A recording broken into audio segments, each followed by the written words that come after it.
Employees Provident Fund and Miscellaneous Provisions Act 1952. The object of the Act, its scope and relevant concepts. The Act passed by central government aims to provide social security and timely monetary assistance to industrial employees and their families. The Act applies to every factory engaged in any industry and other establishments as specified in Schedule 1 to the Act and where 20 or more persons are employed. And it also applies to those industries and establishments as notified by central government from time to time. However, it doesn't apply to a cooperative society, and it also doesn't apply to an establishment permitted by EPFO to have their own internal schemes which are considered to be similar or better than the statutory schemes. The monthly pay under the Act includes 4 components: basic wages, dearness allowance, retaining allowance, and cash value of food concessions. The term employee covers only persons employed in the normal course of business in or in connection with a factory or establishment. It includes those employed through a contractor. It may include a sweeper, watchman, and a gardener, but it excludes an apprentice, casual employee, or anyone employed for a short duration or for a contingent vacancy. And it also doesn't include an employee whose salary exceeds rupees 15,000 per month when the Act applies to an industry or establishment for the first time. Every employee is required to be a member from the date of joining. Once an employee is a member, he continues to be a member even where subsequent to his joining his salary exceeds the ceiling of rupees 15,000 per month. What is crucial is the employer-employee relationship for coverage under the Act.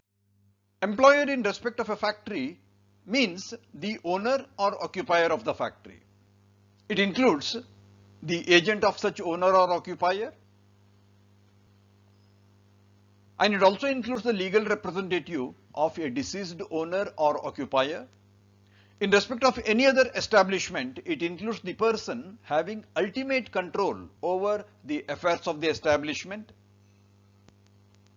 Employer is also called an occupier, and it includes MD, manager, and CEO. The Provident Fund Act has 3 major components: Employees Provident Fund Scheme, Employees Pension Scheme, and Employees Deposit Linked Insurance Scheme, the 3 components. Employee Provident Fund Scheme forms the major component of the Act. The scheme envisages contribution to EPF account based on monthly wages of an employee. Every employer liable to pay 12% as his monthly contribution, which is apportioned between Employee Pension Scheme 8.33% and Employee Provident Fund 3.67%. An employee is required to contribute equally with the employer, but his contribution goes fully into EPF account. He may pay more also voluntarily, and it is the duty of employer to deduct employee's contribution and remit the aggregate amount by 15th of the following month. The Employee Provident Fund Organization of India EPFO implements the EPF scheme. Its board of trustees invest the funds from the contribution as per plan approved by central government, and the return generated is given to members as annual interest credit at rates finally decided by the government. For EPF 21-22 financial year, interest was 8.1%, and the previous year it remained at 8.5%. Funds lying to the credit of an employee are permitted to be partially withdrawn subject to some limits and terms. The purposes include medical, marriage of children, education of self and child, purchase of land for house construction, construction of a house, home loan repayment and house renovation. The Act permits withdrawal up to 90% in a special case within 1 year before retirement and the age to be not less than 54 years. Complete withdrawal is allowed on retirement, death, permanent disability, superannuation or retrenchment. Employee pension scheme is the second component of the Act. Employees enrolled with the Provident Fund become members of EPS automatically.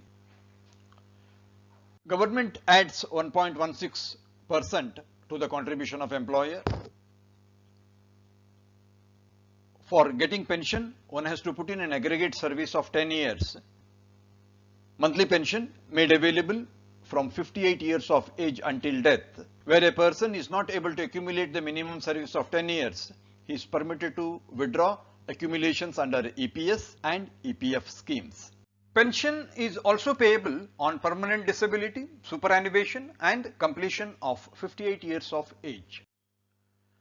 The monthly pension formula is pensionable salary into pensionable service divided by 70, and pensionable salary is monthly basic plus DA averaged over last 60 months of service, and pensionable service is years employed till retirement and the number is capped at 35 years.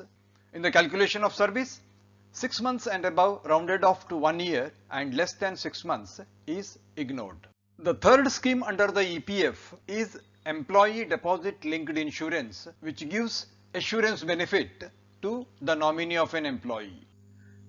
EDLI offers financial support to families in case of demise of the member. Any employee who has an EPF account becomes eligible automatically. No requirement to pay any premium for the employee. Employer contributes a nominal amount of 0.5% of rupees 15,000 or rupees 75 per month. Nomination under the EPF Act is considered as nomination also for EDLI. EDLI insurance benefit is payable for death after a service of 12 months, payable to the nominee.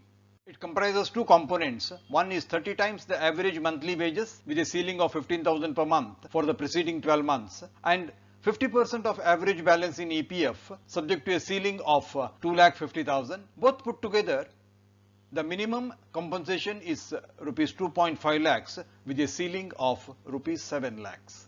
Employees Provident Fund. Provisions regarding complaint, redressal and recovery. Provident Fund Commissioner is the authorized officer with the power to determine the amount due from any employer. Employees Provident Fund's Appellate Tribunal hears appeal against order passed by the authority. If a company goes into liquidation, its employees have first claim on its assets for their EPF dues. Credit of any member in the fund is not liable to attachment under any decree or order. No employer to reduce entitlement per terms by reason only of his liability under the Act. In Regional Provident Fund versus Vivekananda Vidya Mandir and others case, the Supreme Court has given a decision in 2019 which is pending for implementation. It said special allowances to form part of basic wage while making PF contribution calculations. Monthly pay shall include basic DA retaining allowance, value of food concessions plus special allowances. Special allowances are those paid at fixed rate such as education allowance, conveyance allowance, telephone allowance, etc. But variable allowances payable only to a particular category of employees is not a part of special allowances. Object and scope. 3 schemes under the Act: Employee Provident Fund Scheme, Employee Pension Scheme, Employee Deposit Linked Insurance Scheme and Miscellaneous Provisions. Progress review on Provident Fund Act. Where 20 or more persons are employed in an establishment, the EPF Act becomes applicable. Once applied, the scheme or the Act shall continue to apply even in a case where the staff strength falls below 20 subsequently. In case of cinema and theatre, instead of 20 or more persons, the number of persons required is 5 or more for applying the Act. A special provision in case of tea industry, it is covered under EPF Act. In case of Assam, the government has set up its own separate provident fund scheme.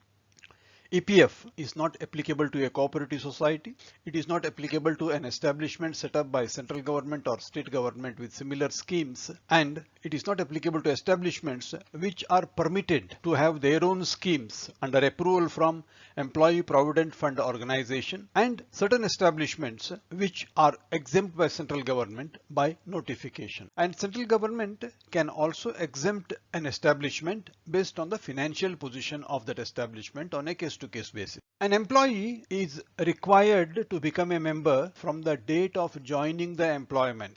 At the time of joining, if a person's salary is above 15,000, he is an excluded employee. He will not be included under the scheme. At the time of joining, it should be less than 15,000 or equal to 15,000. Once an employee is a member, even if his salary goes beyond 15,000 after he joins, he continues to be a member. It doesn't stop. But while calculating his contribution will be calculated on a maximum of 15,000. The Act applies to all regular employees, but it doesn't consider apprentice. If the number of staff in a company is 20 or more, once the PF Act applies, the contribution to be done by employer is 12% and employee also will pay 12%. If the number of staff is less than 20 employees, the company or employer has to contribute 10% and employee also contributes an equal. The employer makes three contributions. One, he contributes towards PF. His PF contribution is 12. He contributes towards EDLI. It is 0.5%, and he contributes towards administrative charges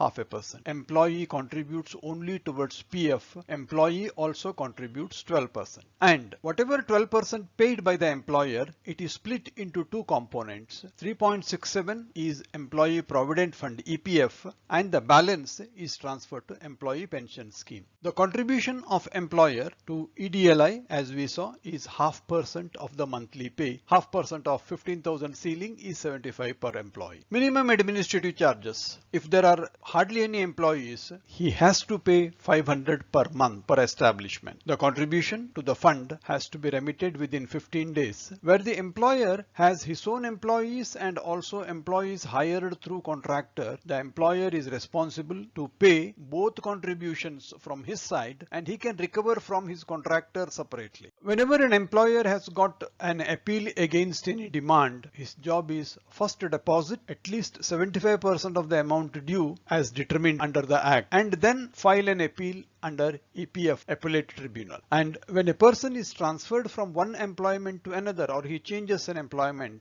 balance in his credit is transferred using his universal account number under the system automatically. PF is allowed to be withdrawn partially by the employee subject to conditions, and the purposes are: it can be medical purpose, marriage of self and children, education which is post matriculation, purchase or construction of a house, home loan payment, or house renovation. Pension is available for the persons under EPF, but the minimum service of 10 years with an organization. The organization may be one or more. If a person works even after he attains 58 years of age, his pension contribution which the employer makes, the employer need not contribute towards EPS. Once the person crosses 58 years of age, he can continue in service. The employer, just because he pays for EPF, pension and EDLI, he cannot in any way deduct or reduce the wage levels of the employee. The pension fund at the national level is managed by the central board, and the central board is assisted by an executive committee which is once again appointed by the central government.